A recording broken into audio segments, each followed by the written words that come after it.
cryptically influence cultures all over the world. Yet dreams remain one of the last great mysteries, baffling and mystifying the spiritual and scientific community alike. Isn't there something really eerie about mysteries? Especially those we are compelled to enter into every night. In honor of that, tonight's episode will explore dreams and nightmares and the legends that go along. If that sounds like somewhere you'd like to explore with me, subscribe to my channel for more adventures at least once a week. Let's start with something all of us have gone through, at least at some point: nightmares. Of all of the things you choose in life, you don't pick what your nightmares are. You don't pick them. They pick you. That is a quote from John Irving. Nightmares can happen to anyone, any night, and they can seem to come from nowhere. For instance, one I've had a few times recently. There's a ghost that comes to me in my room and tells me there's something under the floor between my bed and the window, and it opens up a supernatural hole, and I have to feel and look in there to see what it is. That's the scariest part, looking inside. I can never remember what it was when I wake up. According to EliteDaily.com, the top 2 nightmares that people commonly have are their teeth are falling out, or they're being chased by someone or something. Those are pretty terrifying, and they're just the top 2. But speaking of nightmares, isn't it just really creepy how you can be paralyzed while in a deep state of dreaming? It's like the deeper you wade into this mysterious land of dreams and nightmares, the more and more you succumb to it. That's almost voodoo-like if you think about it. At least how it was in the movie The Skeleton Key, where it didn't work if you didn't believe it. But the more and more you began to believe it, the more and more it worked.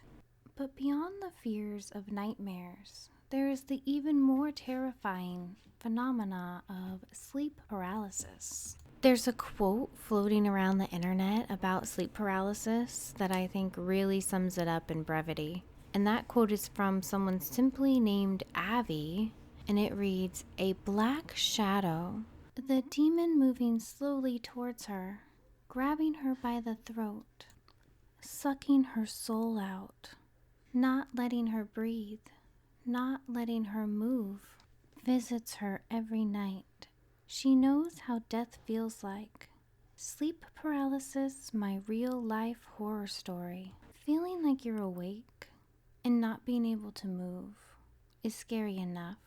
But what if you were actually attacked by something supernatural while you slept? It might disturb you to know that there are many cases of folklore depicting just such a thing. So next we'll discuss some of those. I'm going to do my best to pronounce some of these words, but I believe some of these are old sayings, and I wasn't able to find an example of all of them, so I may get some incorrect. Forgive me if I do.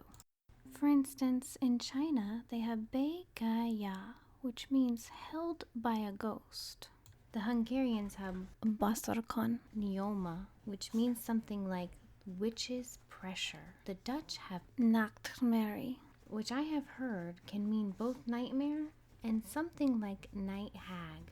The Vietnamese have Ma Da, or held down by a ghost.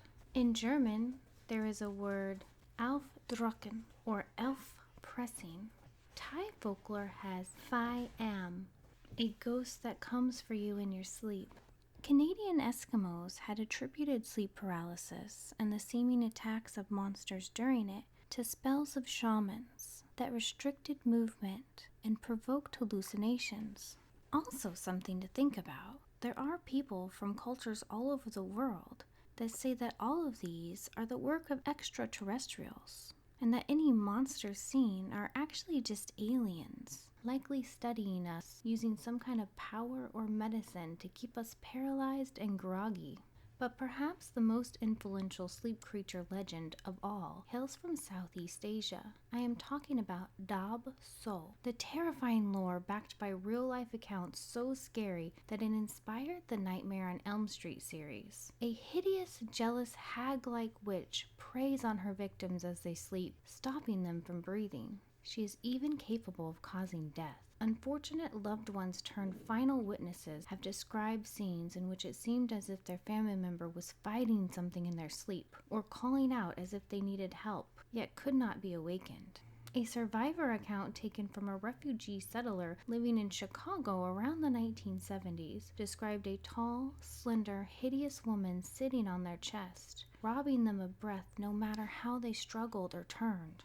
Another mystifying thing that have happened to some while they are asleep is a precognitive dream, a dream that seems like or does tell the future, where something happens in a dream and then later really happens in real life. I was surprised at just how many accounts of precognitive dreams were out there.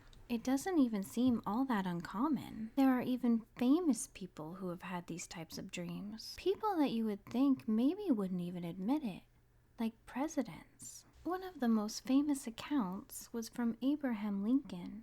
He told his friends in the White House at the time, and it later came out.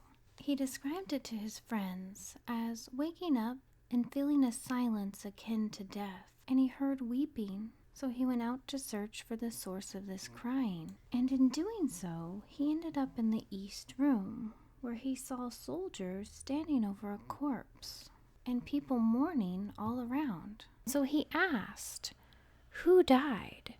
And the soldier replied, "The president.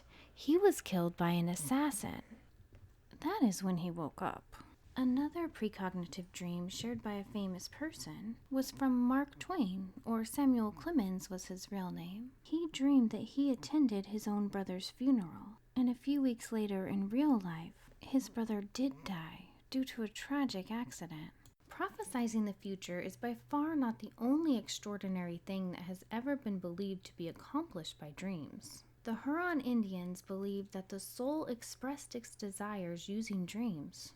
I like this idea. It makes a lot of sense. And they also believe that the soul could even detach from the body during sleep to travel to faraway places. The sleeping person might even get to witness these places within their dreams. And Tibetan Buddhists strive to achieve dreams of transcendent consciousness that some psychologists say is akin to lucid dreaming. The mind, left to its own devices, can be incredibly mystifying. A quote from C.K. Webb says, "Sometimes the things in our head are far worse than anything they can put in books or on film." Have you ever had an extraordinary or terrifying dream-related experience? I'm willing to bet that many of you have, because when it comes to the world of dreams, as Freddy Krueger would say, "Welcome to Wonderland, Alice."